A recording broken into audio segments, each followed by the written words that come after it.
Our guest facilitator today is CMA Dr. S.K. Gupta, sir. Uh, Welcome you, sir, to the session. Good afternoon. Good Good afternoon. afternoon, sir. Uh, Gupta, sir, is Managing Director in ICMAI Registered Values Organization, CEO ICMAI Social Auditors Organization, and COO of ICMAI International ADR Chamber. Let us all take this advantage to grow and learn together. Over to you, sir. Thank you. Thank you. So good afternoon and welcome everyone to this web session being organized by Cooperative Development Board on leveraging cooperative startups for building Viksit Bharat. At the outset, I thank Chairman of Cooperative Development Board of the Institute of Cost Accountants of India, CMA Navneet Jain sir, and also other team members of CDB for giving me an opportunity of interacting with you today in this afternoon webinar on leveraging cooperative startups for building Viksit Bharat.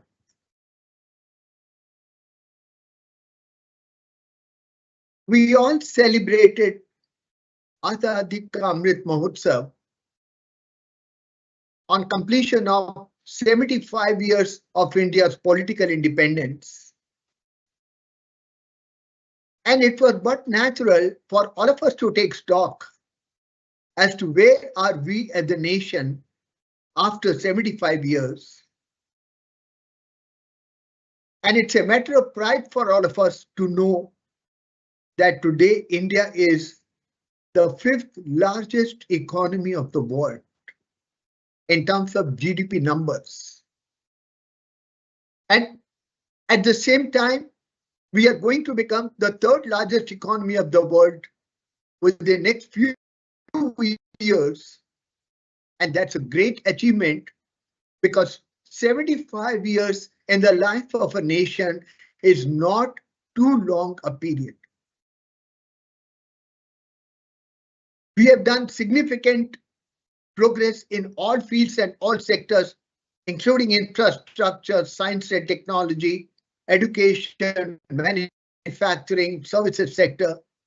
We have made huge significant progress in all the different domains and structural segments of Indian economy. And now we are looking at becoming Viksit Bharat by 2047.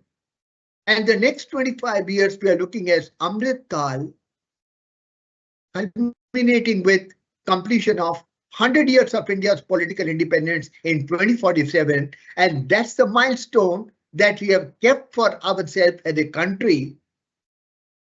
But then it will be possible to achieve this target of becoming Viksit Bharat, developed India by 2047 if each one of us contribute to the best of our efforts and might. Wherever we might be working, whatever be our contribution in whatever sector, whatever domain, but it is the cumulative, joint, collaborative efforts of all of us, which is ultimately going to take India to the level of becoming a developed country or Viksit Bharat by 2047.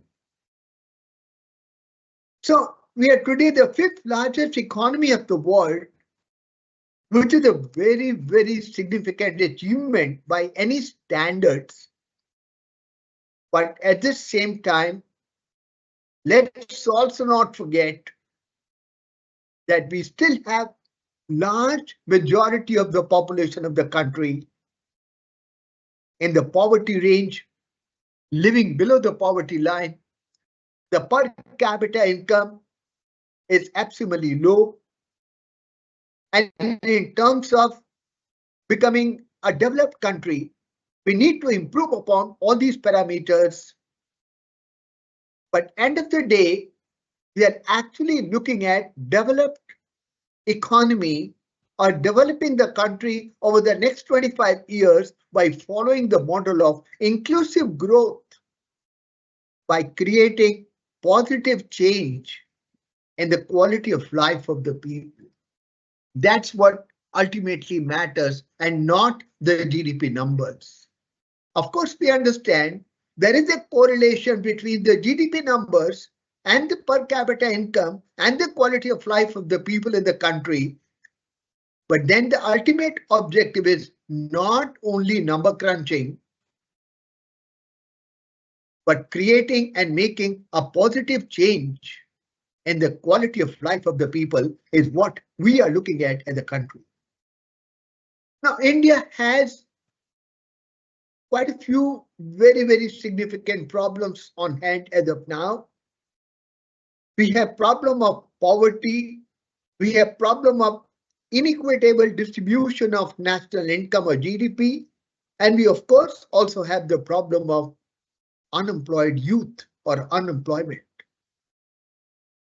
One way of setting it out in one single focus direction is by setting up more businesses, both manufacturing as well as in the services sector, and also not only setting up big manufacturing units, but also looking at creating, supporting, facilitating the startups, and especially those startups which are focusing on innovations, which are focused on solving the current human problems, and possibly some of the starters possibly could also be looking at solving future human problems. That's where innovation is the key when we talk about the startups. And when we talk about the startups, there are very many different organizational structure options available to the entrepreneurs. You can be your own master. You can set up a sole proprietorship kind of setup. You can also possibly go for a partnership. You may also test out LLP, or you may form a company, a private limited company or a public limited company. But at the same time, you also have yet another unexplored organizational structure option in terms of creating a cooperative startup, which is the preferred business structure, going by the philosophy, going by the history, going by the culture and ethos of our country. Cooperation is something which is very, very closely interlinked, intertwined with the Indian culture and the Indian philosophy. What we're going to talk about today, creating startups which are essential for contributing to our development for becoming a Viksit Bharat in the next 25 years, and using a cooperative vehicle, using the cooperative architecture in building up those kind of startups for facilitating India's growth during the Amrit Kal, the next 25 years, culminating with 100 years of India's political independence. Why do we look at cooperatives as a preferred organization structure for the setting up of new startups? That's because when individuals join in a cooperative venture, the cumulative power that gets generated, it far exceeds what each individual could have accomplished if he had acted individually. That's the power of the group, power of collaboration, power of cooperation, power of joining hands together, power of working shoulder to shoulder with each other and trying to create something substantive, leading up to contributing in the development process of the country towards becoming a Viksit Bharat. So in the cooperative organizational architecture, people join hands together who have the same kind of mindset, who share a common vision, who share a common goal and objectives, and they also carry out all their activities jointly in a democratic manner and share the fruits, the rewards of the success of the organization amongst themselves. That's the beauty of a cooperative organization or a cooperative architecture. So cooperative sector will be a new age leader during Amrit Kal. The government's vision for cooperative sector during the next 25 years is to create an impactful and inclusive framework that equally empowers every member who is part of that cooperative organization. The government has already started giving its focus on the cooperative sector by way of setting up a separate ministry headed by a powerful leader of Indian politics as of now. And therefore, the cooperative ministry is definitely going to provide a lot of new incentives, will come out with very, very different schemes, because the vision that the government has for the cooperative sector is to create an impactful, something which actually makes an impact on the ground. And we want development to happen at a faster pace, but we want development which is inclusive, where everybody is benefited. We don't want development model where some people get the benefits of development and most of the people do not. We want a development model wherein everyone benefits from the ultimate development happening within the country. And for this process, government has very, very robust, ambitious plans to transform cooperatives into a beacon of sustainable development, emphasizing innovation, community welfare, and economic growth. Government is very, very serious and focused. They want to leverage cooperatives. They want to transform these cooperative organizations into a beacon of sustainable development with focus and emphasis on innovation, community welfare, and economic growth, all going together hand in hand with a view to creating a better quality of life for the people living in this country. And how do we ensure that? How do we ensure that the cooperatives are transformed to innovating units and organizations leading up to sustainable development? How do we achieve that? This involves leveraging emerging technologies. Technology is changing the business landscape. It is also changing and transforming our personal lives, but at the business level, it is making a very, very deep and significant impact in terms of improving efficiency and effectiveness of the businesses the world over. So the government plans to integrate, leverage emerging technologies for transformation of cooperative organizations. We want to foster entrepreneurship. The unemployment problem of the country can be solved in two ways. One, there are adequate new businesses being set up which are able to absorb a good enough number of people available in the marketplace as employees.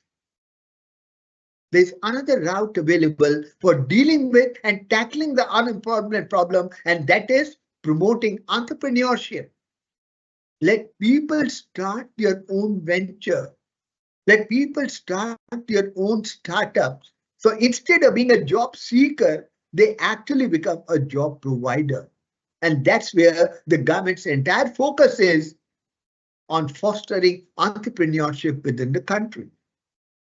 And thirdly, the government also plans to ensure equitable distribution of resources.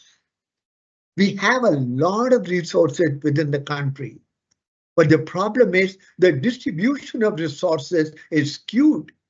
It is not equitable. And therefore, the government plans to ensure equitable distribution of resources, which will ultimately help and facilitate transformation of cooperatives into becoming innovating, supporting community welfare and economic growth of the country towards becoming a Viksit Bharat. That's the government's vision with regard to cooperatives in the next 25 years, the Amrit Kal. January 2025, Mr. Ramdas Athavale, Minister of State, Ministry of Social Justice and Empowerment, he called for a robust cooperative model to drive India's progress towards becoming a developed nation by 2047. He envisions a fully developed nation by becoming a developed country by the 100th year of our independence, but that can be achieved only if every individual, every community, and every sector, it realizes its full potential. That's the key. We all have read during our educational curriculum and educational studies the need hierarchy theory given by Professor A.S. Maslow. There are different kinds of needs that each one of us have. We have physiological needs, we have safety needs, we have social needs, we have ego needs, and then we have self-actualization. The last of the hierarchy of needs, self-actualization, is where an individual achieves his or her full potential. That's what we are looking at. Building a country, developing the country to a level where each individual, each sector of the economy, each community is able to realize its full potential. And to achieve this, Honorable Minister of State, Ministry of Social Justice and Empowerment stated, to achieve this ambitious goal, the cooperative sector has a very, very significant role to play. It's a very important driver of the change that we are looking at on the ground level, and therefore the minister mentioned that to achieve this ambitious goal, the cooperative sector must play a very, very significant role. Going further, the Honorable Minister emphasized the role of the cooperatives in fostering inclusivity, sustainability, and economic growth. Cooperatives are well positioned to ensure equitable development across all sectors, across all geographical areas of the country. Sabka Saath, Sabka Vikas, taking everyone together on the development path, on the path of growth and progress. Sustainable development and ensuring growth, cooperatives have a very significant and important role to play. Honorable Minister proposed establishing 500 cooperative startups, 500 of them. Startups, but startups following the cooperative model. That's what we are going to talk about today, a cooperative startup. These startups will focus on aspirational districts. Niti Aayog has identified 113 aspirational districts across the country. These districts are, as of now, underdeveloped, underserved, less privileged, and therefore the whole focus of the government plans as well as the Niti Aayog is on developing these 113 aspirational districts. And what better way can be to connect the cooperative organizational architecture with these 113 aspirational districts with a view to spurring growth and catalyzing their development in a faster manner. The cooperative startups that we are looking at are expected to harness local resources, skills, and ideas.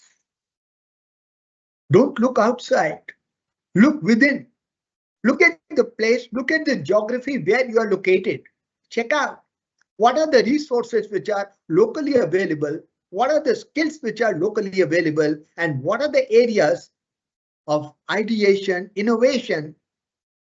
Kindly focus on those particular resources, skills, and innovative ideas while looking at the possibility of starting a cooperative startup. And these startups, which are going to be focused on local resources, local skills, are also expected to address local regional challenges. Every region has different kinds of challenges. A place which is somewhere in the hilly region will have different kinds of challenges as compared to a place in Rajasthan, as compared to a place somewhere in the south, as compared to a place somewhere else in the country.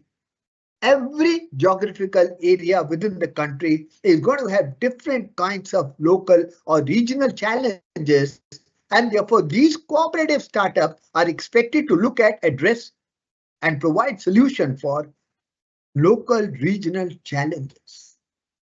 And at the same time, the cooperative startups are expected to create economic opportunities, provide unemployment, provide employment to unemployed people, provide goods and services, provide transport logistics, and facilitate the overall development of a particular region or a particular area within the country. That's what the 500 cooperative startups envisaged by the Honorable Minister are required to focus on.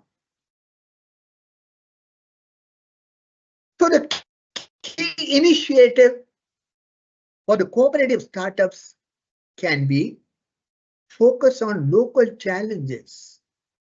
If you think that there are some challenges which are localized in a particular area, which are region-based regional challenges, who else knows them better than you? You live in that area, you know for sure what are the challenges, and you can definitely come out with a workable plan, solution to overcome those challenges or problems. So the cooperative startups that we are looking at, they are expected to focus on local or regional challenges. Campus cooperatives to nurture youth innovation. Just as companies go for campus placements, even in our own institute, we also have campus placement drive twice a year during every particular year. What we are looking at now is cooperatives going to the campuses, looking at hiring some of the students who are recently passed out from the educational institution. At the same time, in every educational institution today, there are at least 15 to 20% of the students passing out in any batch who are looking for starting something of their own. They're not looking for a job or placement. They want to start something of their own. So when these cooperative organizations visit the campus, they can either hire some students directly or they can facilitate, promote, setting up of cooperative startups amongst those students who are opting out of the placement campaign and want to start a business of their own. Another key initiative that the government possibly has to seriously look at is creating cooperative economic zones. Just as you have export promotion zones, you have special economic zone. Similarly, you can possibly also look at cooperative economic zones, which will facilitate rural-urban integration and ensure sustainable growth and development of the country. These are some of the key initiatives that the government is actually very actively looking at and pursuing. So when someone toys with the idea of setting a venture of his own or setting up a startup, he obviously looks at various different available organizational structures, how exactly he's going to structure his business venture. And that's where a cooperative startup, following a cooperative architecture in a new startup, it's a great idea to consider. What is a startup? A startup is a young company, small scale, just the beginning of its operation, and it's slowly trying to scale up over a period of time. That's what a young, small company beginning to start its operation is referred to as a startup. We have large number of startups mushrooming all across the country in India today. And we also have 115 plus unicorns. A unicorn is a startup which has valuation exceeding 1 billion US dollars. Valuation, not turnover, not assets value, but valuation exceeding 1 billion US dollars. 1 billion is 100 crores. 100 crores multiplied by 85, 86, whatever rate you may take. That's the kind of valuation that we are looking at for the startups who are identified as unicorns. And the number is growing quarter after quarter, month after month. More and more startups are entering the list of unicorns in the India. So one great business model for anyone looking at starting a new startup, a great business model to consider is the cooperative model. Of course, it is a unique business model. Unlike the corporate structure that we normally check out and look at, I'm going to tell you some of the characteristics of cooperative organizations. What are the basic fundamental principles on which a cooperative organization is built? What is the philosophy and value system of a cooperative organization? I want to talk about all that in subsequent slides. But just to give a brief understanding at this point of time, as a business model, the cooperative organization has a different strategic purpose as compared to other business models. It has a different strategic purpose, but nonetheless, it's a great business model for the startups to consider when they are looking at setting something of their own or starting a business venture. So what are cooperative organizations and what is the nature of cooperative organizations? First thing we must understand, cooperatives are businesses. They are in the business, they are doing business. They are not charitable organizations. So they are not the same as NGOs or NPOs, non-profit organizations or non-governmental organizations. They are not charitable organizations. They are in business, they are doing business. But at the same time, the objective of the cooperative organizations is not to maximize profits. And that's where that brings us to the point of distinction between a cooperative organization and a corporate organization. Corporate organizations are owned by shareholders. Their basic objective, fundamental objective is profit maximization. But that's not the case for cooperatives. Nonetheless, they are businesses. Don't call them, or they are not non-profit organizations or non-governmental organizations. Cooperatives are democratically owned and controlled. The whole process is very, very democratic. They are owned by the people, for the people, and they are composed and comprised of the people. Cooperative organizations are operated on collaboration basis. There's a lot of collaboration which happens amongst the members of any cooperative, and therefore they are operated collaboratively with regard to carrying out the operations of cooperative organization and providing the goods, the services, and other benefits to the members who are part of the cooperatives, technically called the beneficiaries. Yes, cooperative is an effective architecture to convert a new entrepreneurial idea into a sustainable long-term business. It is possible to leverage the cooperative architecture to convert an entrepreneurial idea which is planned collectively, jointly by few people who ultimately become part owners or joint owners of that cooperative organization. It is possible by leveraging the cooperative model to convert that new entrepreneurial idea into a sustainable long-term business proposition.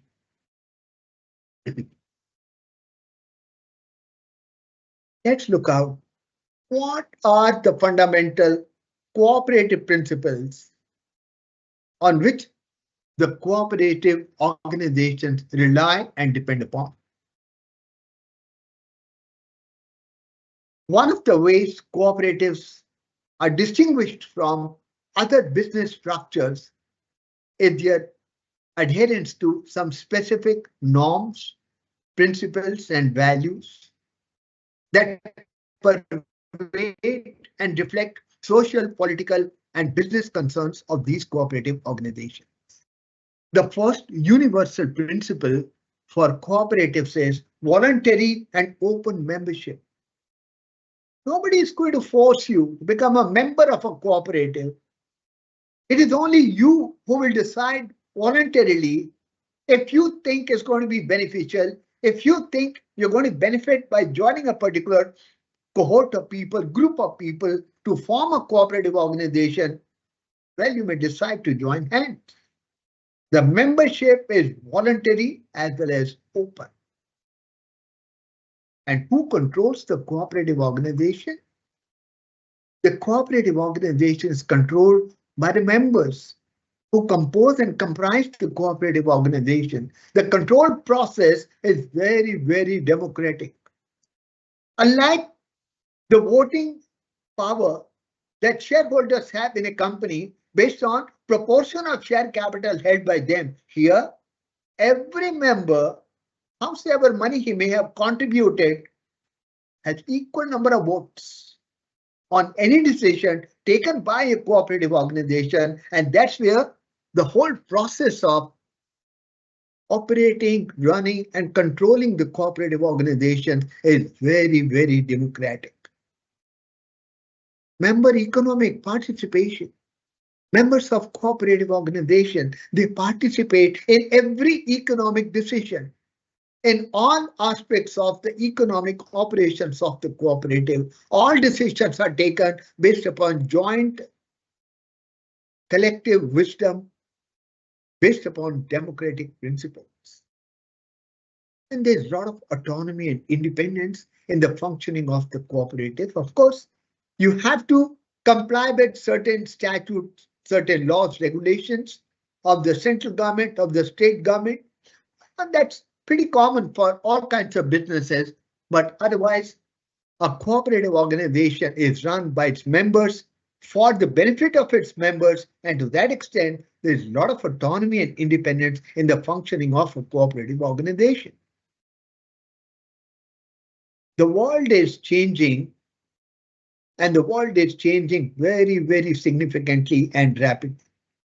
And therefore, there is need for continuous learning, continuous updation of knowledge, and for that purpose, the cooperatives are required to provide education, training, information to their members so that they are up to date with what is happening in the marketplace in the domain in which the particular cooperative organization is working. We are also looking at cooperation among cooperatives. There are various cooperatives in the country. What about cooperation amongst the cooperatives? Why not? There is one cooperative which has 500 members. There's another cooperative which has 1,000 members. There's yet another cooperative which has 2,000 members. There is definitely a good common ground where all three cooperative organizations should collaborate together with a view to bringing about improved efficiency, improved effectiveness, improved benefits for their members. And that's where principle number 6 talks about cooperation among cooperatives and concern for community. There is always that fundamental underlying philosophy of a cooperative organization. Whatever you may do, you're doing that for the benefit of your members. All profit surplus generated by the cooperative organization ultimately gets distributed amongst the members. But nonetheless, you're also looking outwardly to create a better quality of life for everyone in this society. And that's where the concern for community welfare is also one of the key component, one of the key principles that cooperatives normally follow. These are primarily the key core principles of cooperative organization. And you will notice that each one of these principles is unique in terms of its dimension, in terms of its application, in terms of its meaning. And that's what distinguishes a cooperative organization from the other business models or other types of business organizations. So why are we talking about cooperative startups? That means why are we today talking about setting up a new startup using a cooperative architecture? Why? The first key objective is promoting self-employment, which will help reduce youth unemployment in the country. Is going to solve a huge problem that the country is facing as of now of reducing youth unemployment. It will help promote entrepreneurship and self-employment of the people. This idea of cooperative startup is also going to foster innovation and entrepreneurship using the innovative model. So when people look at a new idea or when they are toying with the idea of setting up a new business, once they decide to follow the cooperative architecture or the cooperative business model, is going to foster creativity, out of the box thinking, innovation, entrepreneurship. And this will also ensure that cooperatives are able to extend their presence in all the sectors, all the fields of the economy, including technological, social organizations. As of now, cooperatives are mainly focused in few sectors. They are not into every sector of the economy, but they are focused on few sectors: agriculture, food products, milk, dairy, fertilizers. So just a handful of sectors. But there are a whole lot of other open areas, open avenues where the cooperative organizations are needed inclusive development in the country if cooperative organizations are set up in those particular sectors or those particular domains also. So once again, a contrast between the characteristics of a cooperative enterprise and how this particular business model is different from the existing business models. When you leverage a cooperative model for a new startup, basically what you're doing is you are extending community development principles into the traditional business sector. Cooperative startup structure can deliver, yes, can deliver community identified service requirements. Whatever the community requires, these services, these goods can be delivered by a cooperative startup structure. A cooperative startup structure facilitates common ownership, community ownership of business enterprises. Who owns a corporation? Not the shareholders, but the members. Who runs the cooperative organizations? The members. Who are the beneficiaries of the entire operations of a cooperative? The members. So cooperative model is a business model which is of the people, by the people, for the people. It's a huge mechanism for mobilizing community investments into any particular area of business operations. So coming down to the brass tacks now, someone is looking at setting up a new startup, what he should actually toy with, what he should actually look at, what actually he should evaluate. He should check out Why should I get into a cooperative startup? Well, every business architectural model has its own pros and cons. Please check out what are the pros and cons of a cooperative startup business model. The second question you should be asking yourself is the cooperative status consistent with the kind of business that you want to carry out, and is it also consistent with the expectations of your team members, the other people who are going to join you in setting up a new venture?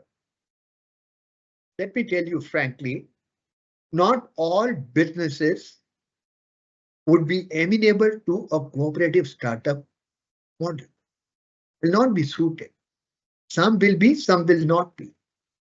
So right in the beginning, someone looking at setting up a new startup has to carefully evaluate why cooperative startup, what are the pros and cons, and whether if I choose the cooperative startup model, is it consistent with the kind of business that I want to do, and is it also consistent with the expectations that I have, not only me, but all my other team members.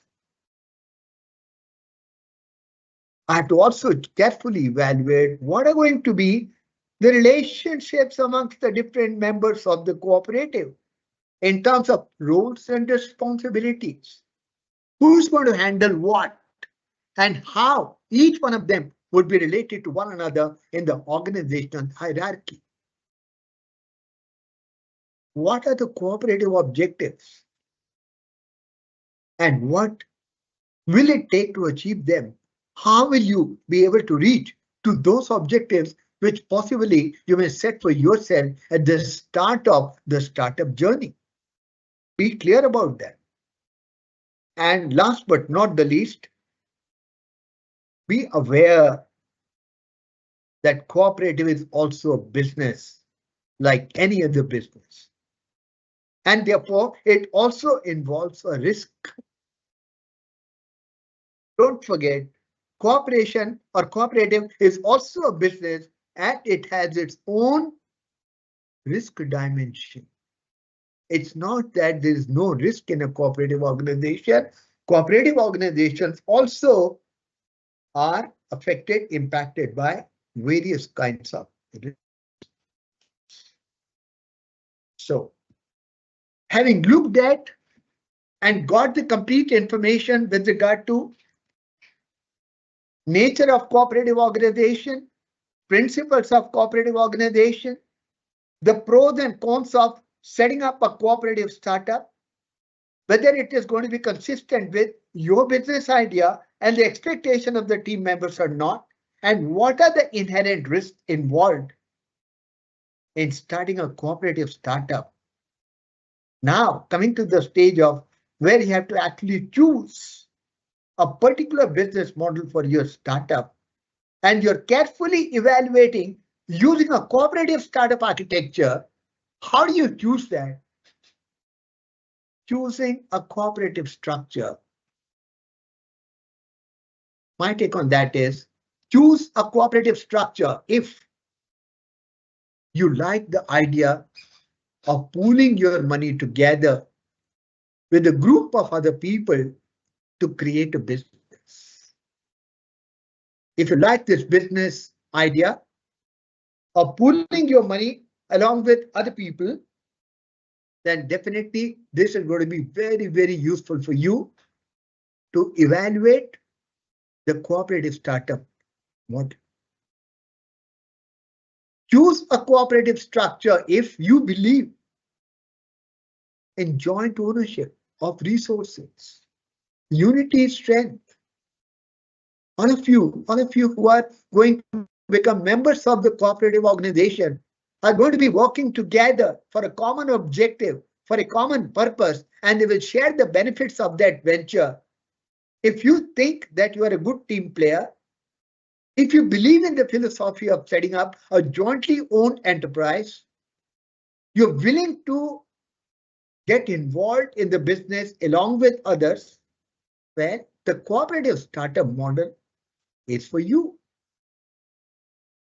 Choose a cooperative structure if you like to share ideas. You like to take a joint decision, not an individual or a solo decision. And if you want to share responsibility, success, as well as failure. Choose a cooperative structure if you would like to share ideas, decisions, responsibility, success, and failure. Please go ahead. Cooperative startup is the best business model available for you. Choose a cooperative structure if you believe in social goals. How do I improve the lot of society? How do I improve the quality of life of at least some of the people? If you believe in the philosophy and principles of sustainability, and if you are a firm believer of community welfare and community support, and you have a firm belief that you will always respect these principles in your business, I think cooperative startup architecture is going to work for you very, very well. This slide is very important for the emerging entrepreneurs who are toying with the idea of looking at a business model. How should I structure my business venture? My answer or my guidance to them is choose a cooperative architecture if you satisfy these 4 bullet points, which I mentioned here and which we have discussed in brief right now. Having taken a call, a conscious decision that yes, someone has decided that he would like to go for setting up a cooperative startup.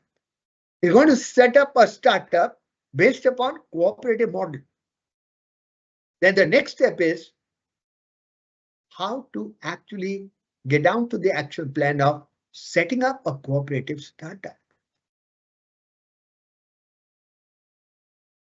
The first and the foremost step involved is, which is technically called ideation, idea.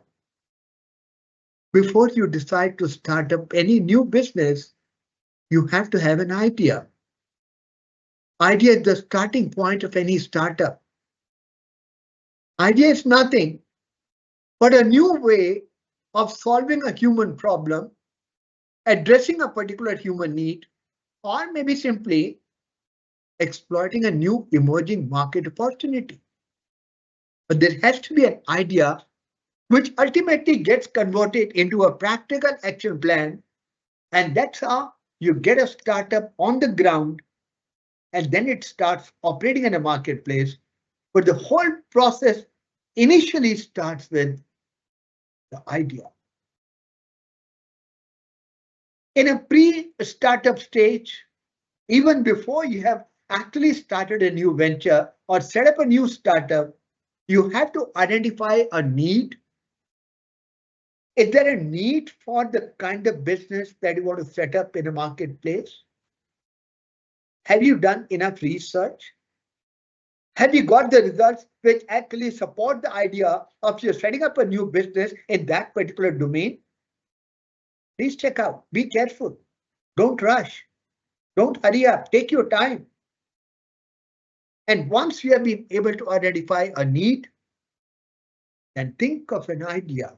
How exactly you're going to address a particular human problem or fulfill a human need. And then you must have a vision, a clear vision, how you will turn the idea into a sustainable business. That's the craft. Vision, very important before you embark on your journey of setting up a new startup. You must have a vision. How are you going to actually translate your idea into operations for building a sustainable business? Next step after ideation is the project planning. Setting up a new startup or a business venture is just like any other project. And for any project, you always do some planning. In fact, for doing anything in life, you always do some kind of a planning. Planning is very, very simple.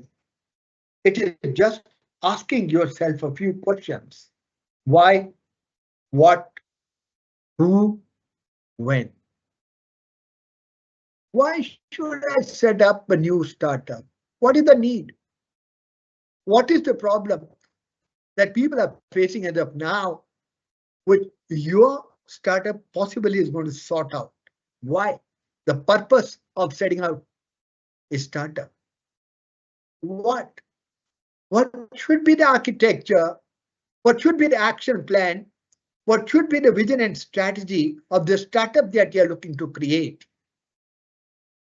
Who all would be involved in this new business venture, and what will be their respective roles and responsibilities? Be clear about that. And then every project must also have defined timelines. What is the project timeline? When do you expect to hit the ground running? When do you expect commercial production to start? When do you expect to actually reach and commercialize your operations in the market? So once you are clear about the answers to these four basic questions, why, what, who, and when, that's where your project planning will be robust and structured. After project planning, you have to look at business planning. It is important to clarify what will be produced, goods or services, how it will be done, whether it's going to be technology intensive or labor intensive or a mix of the two, and then where will be the market? Who will be your customers or client? And then what resources will be required? Resources in terms of the 5 M's of business: men, money, machines, material, management. What resources will be required for a business venture to actually start and take off? What this basically means is putting down on paper what are the objectives of this startup, what is the strategy, what are the sales, the marketing, and the financial forecasts, and taking into account all this, you must prepare a business plan. Ideation, project planning, and then business plan. And then going forward, the ultimate test whether your cooperative startup is going to be successful or not. Do you have adequate amount of money? Have you actually budgeted your project? Have you actually looked at the requirements of funds, both from short term, the medium term, and the long term perspective? And that's where project financing becomes very, very critical. The questions you should be asking yourself in the beginning, when the scale is going to be small, will you be able to fund the operations of the startup yourself by way of contributions coming from all the various members? Or will you require external finance right in the beginning? Nothing wrong. I mean, if you think that your business model, your project is such that it will require external finance right in the beginning, be clear and sure about that. There's nothing wrong. Possibly you can look at starting in a small manner by your own funds and then expanding, scaling up to start earning surplus. That can be another model that possibly you can consider. If you think that you really need external finance right in the beginning, then you have to carefully look at where the money is going to come from, who will finance your business, who will be the financiers. That's where you have to look at in terms of external finance requirements. And then possibly the last step in the stages for setting up of a cooperative startup, it's almost done. Now you only have to create a new enterprise in terms of legal administrative requirements. You have to have some kind of authorizations, approvals, certifications, accreditations, licenses, which are required by the laws of the country before you actually start operating in the marketplace. That's the only thing which is left now for you to do before you actually jumpstart your operations in a marketplace. I just in brief took you through the various steps involved in setting up of a new startup, right from the stage of ideation to project planning to business planning to business financing to setting up, taking all kinds of approvals, licenses, which are required for setting up of a new venture. These are some of the basic stages which every new venture has to pass through before it actually starts operating in the marketplace. How do you ensure that your cooperative startup is going to be successful? I don't know, because there is always that risk involved. But at least from the published literature, from the published research in this domain, I can find out and cull out some basic ideas. What are the keys to a successful cooperative startup? Founding members are committed and motivated. Very important. This is the foundation of the cooperative startup. The founding members have to be highly committed to the whole idea of the new business venture, and they must also be motivated right from the beginning. They must have a clear vision. If you don't have a clear vision, you don't really know where you want to go, you have no clear idea how to go about doing a business, I think it's going to be a tough call for a cooperative setup to succeed in the marketplace. Therefore, what is required is the promoters, the founding members must have a very, very clear vision. The business must be well planned. Planning is essential for everything that you do in your life. Planning is important for businesses also. If the business is well planned, the chances of its success are definitely more. You must also make sure that your project is financially feasible. Many startups have failed because of inadequate finances. They just could not muster, they just could not gather together adequate amount of money for running up the adventure, and that's where the whole business collapsed. You must ensure that your business is financially feasible. You have the required amount of finances at all times, and that's where the chances of your startup succeeding in a marketplace will become more brighter. Some of the other tips for success of a cooperative startup: all the members of the cooperative startup, they must stay focused. Not only promoters, not only initial founding members, everyone involved in the cooperative effort and the functioning of the cooperative organization, stay focused. There may be problems, there may be ups and downs, but people who succeed in life are the people who stay focused. The businesses who succeed in a highly volatile, very uncertain, complex business and economic environment are those which stay focused. Keep your members up to date and involved. Very important. The world is changing. Therefore, you must keep yourself up to date with what is happening in the marketplace, and you must keep your members involved and sufficiently motivated at all times, and that's going to help you achieve the objectives of your cooperative startup venture.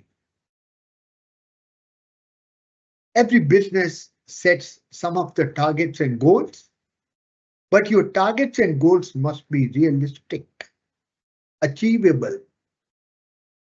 Don't look at something which is not achievable. Don't only look at your wish list. Be pragmatic, be practical, and set realistic targets and goals and objectives. How do you take decisions in your cooperative startup also plays a very important role in determining its success or otherwise. Don't take decisions based upon opinions. Your decisions must be data-based. And for that, you must carry out market research, use analytical data tools, and thus take your decisions based upon data rather than opinions. One of the very important tips for a cooperative startup success. There are always going to be various kinds of risks impacting and affecting your startup cooperative venture. Identify those risks. Don't shy away. Make a list, make a directory, make a risk directory, list down all the different types of risks that your organization is facing or likely to face. And then write down against each particular risk your mitigation or adaptation action strategy. You can manage a risk in two ways, either by way of mitigation, or if that's not feasible, adapting to the risk, adaptation.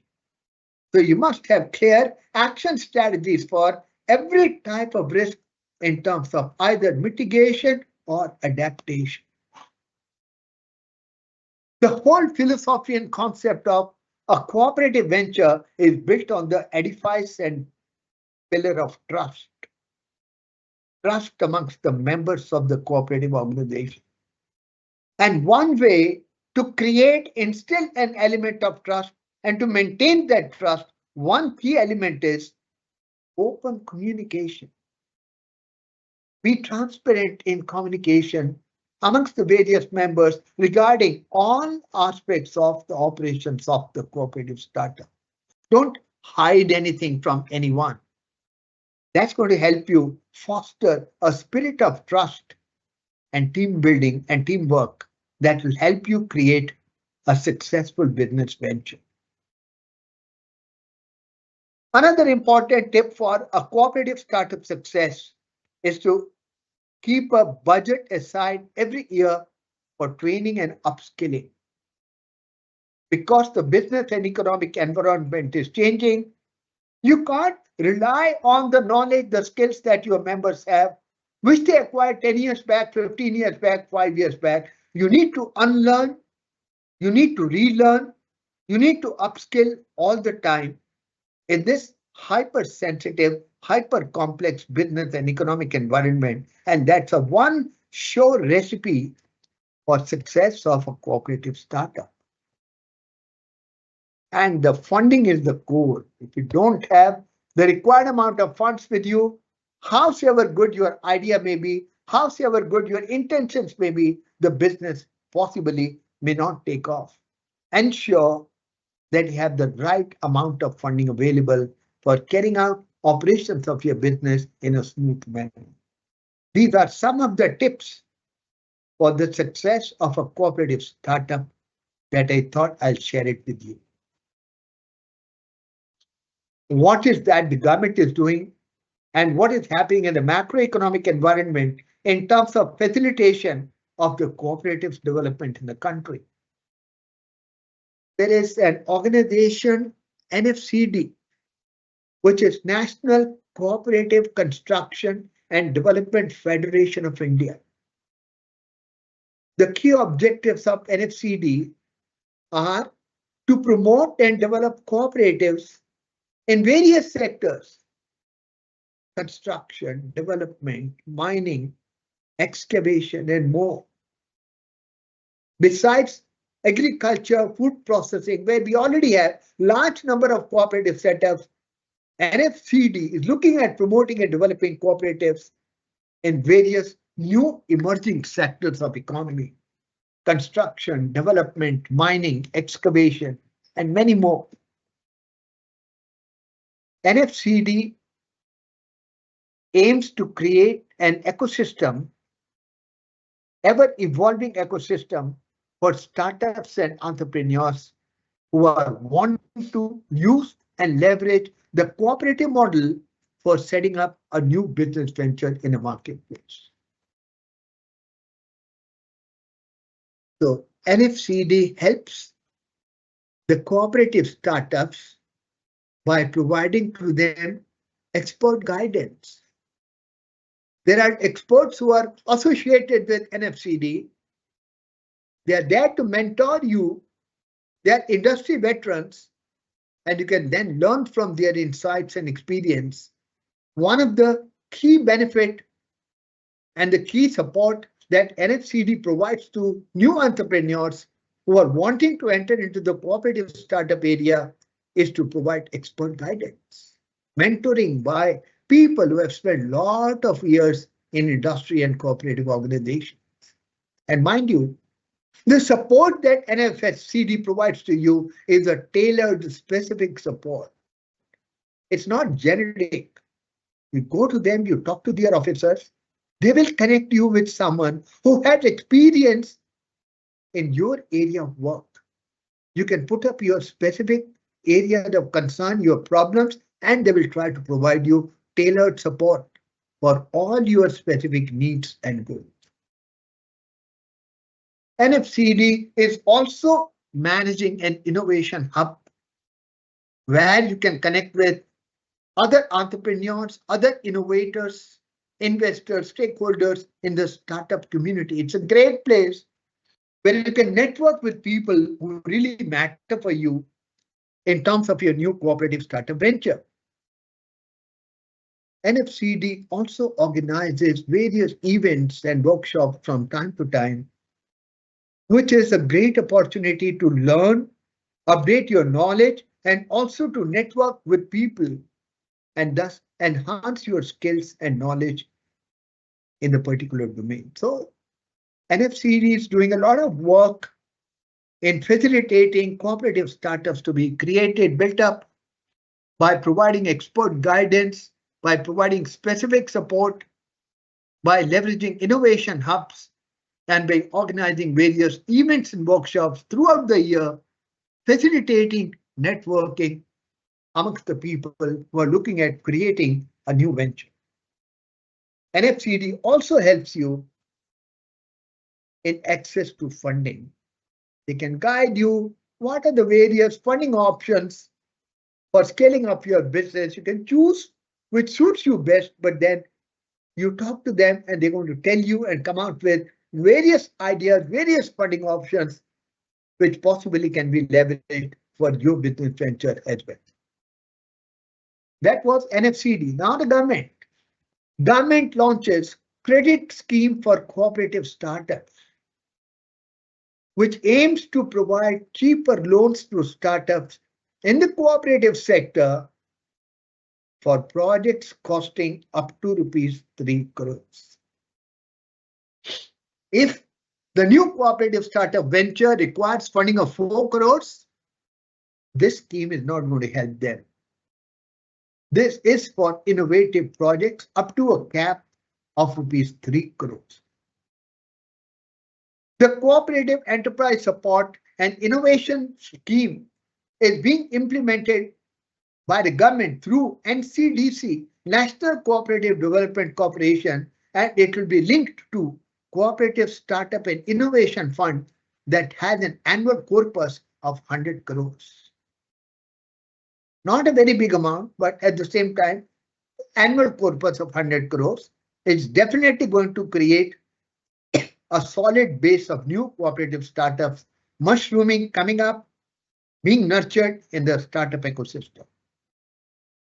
Further, in order to provide flexibility in repayment of the principal amount, there is a 2 years moratorium period allowed on payment of principal. The period of moratorium will vary depending upon the project, the nature of the project, the cash flow expected to be generated by the project, and ability of the project to generate adequate revenue so as to be able to service the debt. It's flexible, but generally a 2 year moratorium is allowed on payment of principal amount. Other incentive, the rate of interest at which the funds are going to be provided to the cooperative startups are going to be 2% less than the applicable interest rate on term loan for normal project activities. If others are able to get it at 8.5%, you're going to get it at 6.5%. There's another new scheme which NCDC has announced, which is called Yuva Sahkar, Cooperative Enterprise Support and Innovation Scheme, linked to 1,000 crore cooperative startup and innovation fund created by NCDC. Yuva Sahkar scheme is to encourage newly started cooperatives to take advantage of innovative ventures, especially in the domains of new and innovative ideas.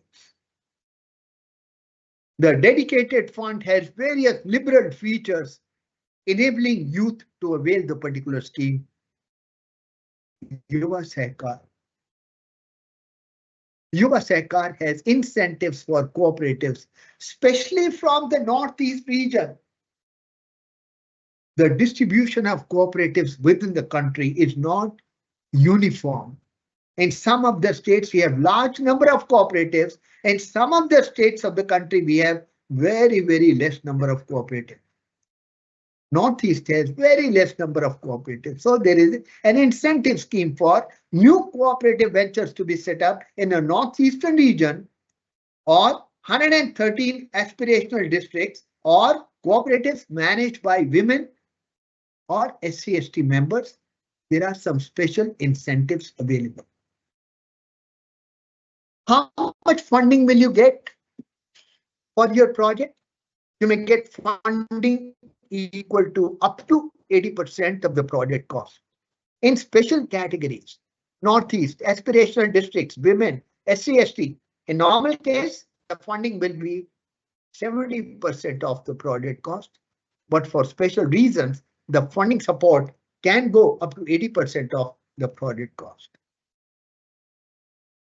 2% less rate of interest, project not more than rupees 3 crores investment, moratorium 2 years. All types of cooperatives are eligible to avail this benefit who have been in operation for at least 1 year. Not from day one. You can't get the benefit of this scheme right from day one. You have to have been set up for at least 1 year. You must have been in operation for at least 1 year. Thereafter, you become eligible to take advantage of this scheme, Yuva Sahkar.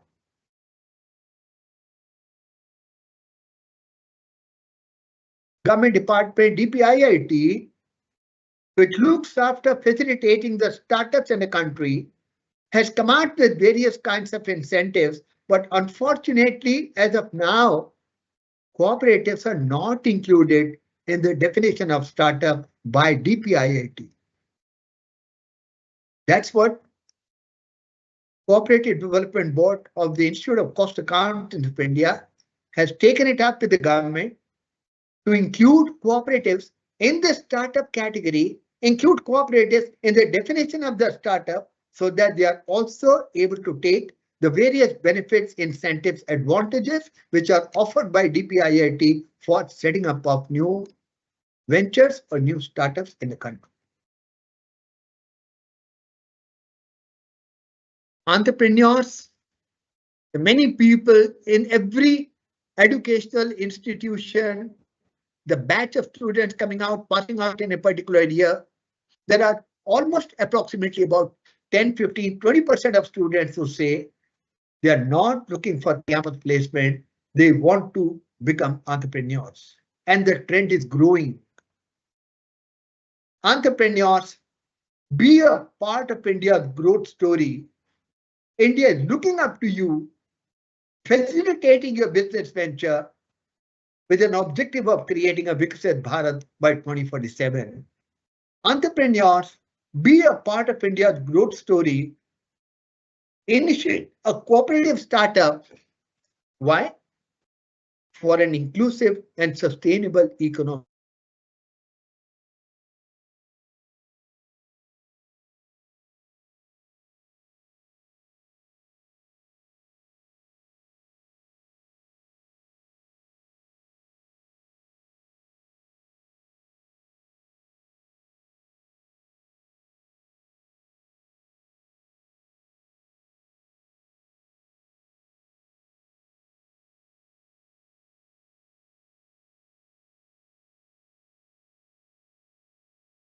And sustainable economic growth in the country. We CMAs have a very, very important catalyzing role in facilitating cooperative startups in the country. We can help the cooperative startups to understand what are profit margin drivers, what is their importance.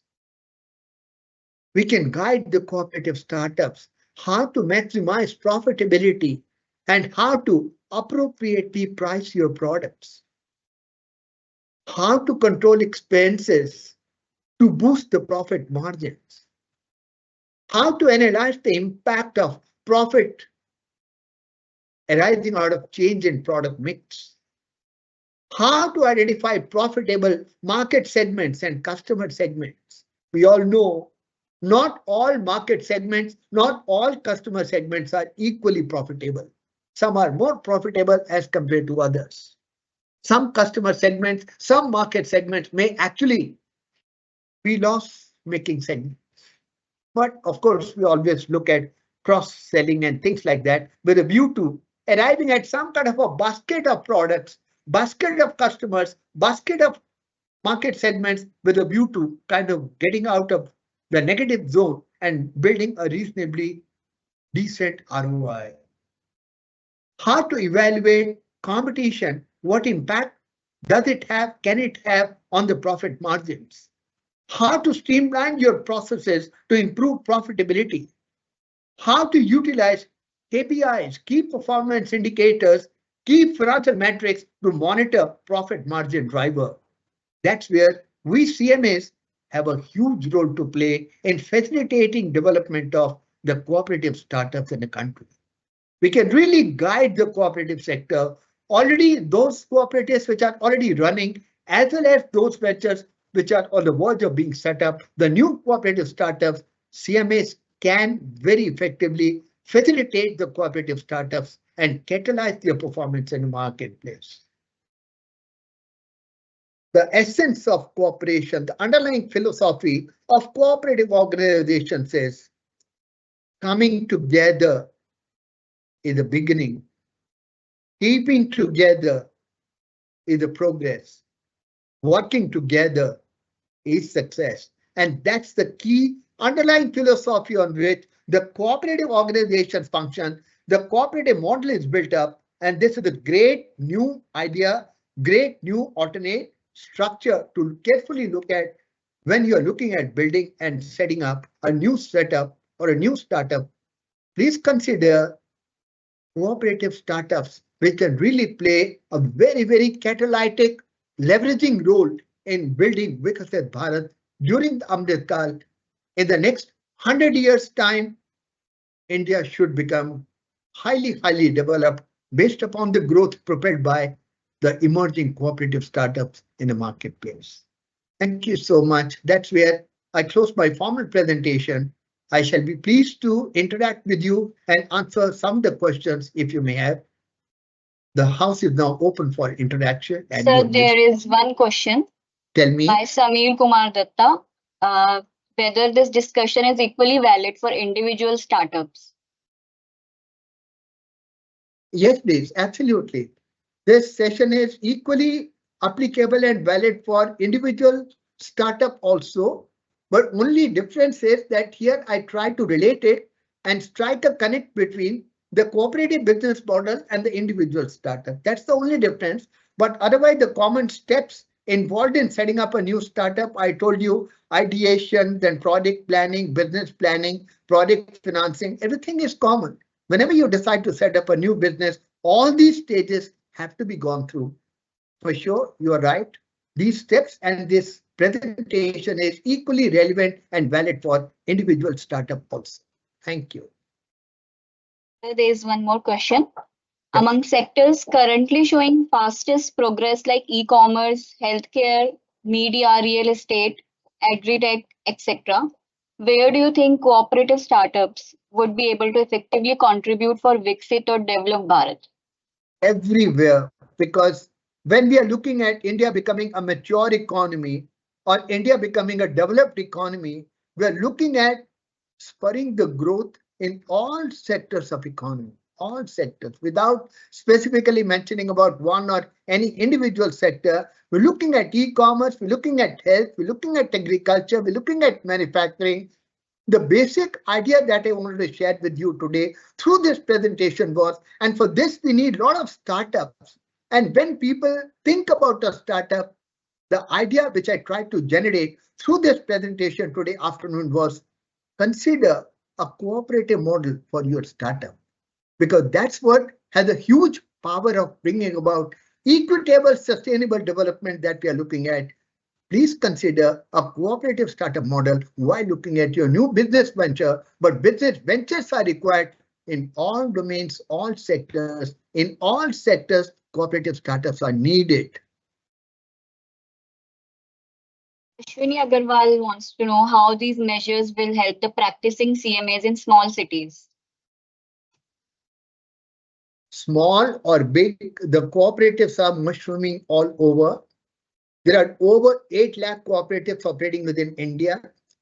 Directly or indirectly, about 30% of the population of the country is dependent upon the agricultural and the cooperative sector. Check out in the vicinity of the area, wherever you are, small town, big town, whatever, check out what are the different cooperatives which are operating in your area.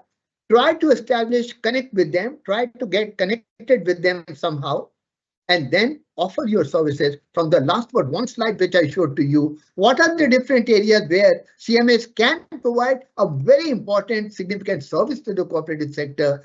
Show to them, this is what we bring on table, this is where we can help you out, and then you will start engaging with the cooperatives, even while located in a particular city. Small or big doesn't really matter. Any more questions? I think that's all. Thank you so much, sir, for enlightening us with your knowledge and expertise. And I hope the members and participants have enjoyed and found this webinar very valuable and informative. Thank you Already, so I'm getting much. the reviews. They found it already very informative. Thank Thank you you. so much, sir. Thank you Thank you, so sir. much. Thank you.